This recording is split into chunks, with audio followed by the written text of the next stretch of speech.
కూరగాయలు రేటు ఎలా పెరిగిపోయాయంటే భయంకరంగా పెరిగిపోయాయండి. మా అమ్మాయి ఏం పని చేసిందంటే, మేము టమోటా పెట్టిన ప్రతి ఒక్క పొదువుకి సైడ్కి అంతా మా పొదువు అంతా ఇలా బీరకాయలు, చుక్కుడుకాయలు, బెండకాయలు, కీర, మళ్ళీ కాకరకాయలు అన్నీ నాటేసిందా. డైలీ అంటే ఒక 3 daysకి ఒకసారన్నా కనీసం కేజీ అన్న దొరుకుతాయండి మాకు. కూరగాయల రేటు విపరీతంగా పెరిగిపోయాయి మార్కెట్లో. మొన్న అంటే ఒక 15 days 20 days బ్యాక్ వెళ్తే భయంకరంగా, అంటే 50 రూపీస్ 60 రూపీస్ ప్రతి ఒక్కటి అంతంత కాస్ట్ ఉన్నాయి. బట్ ఒక 10 days నుంచి కొనే ఇబ్బందే లేకుండా అయిపోయింది. చూడండి, బీరకాయలు, కీర, అలాగే కాకరకాయలు నిన్న పీకాను. నేను అప్లోడ్ చేద్దాం అనుకున్నా కానీ చేయలేదు. ఈరోజు చేయాలనిపించింది.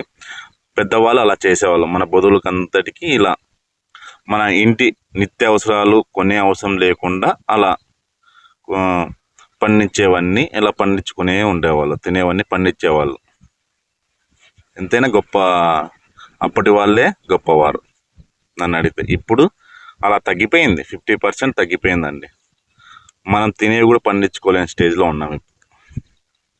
నిజం అది.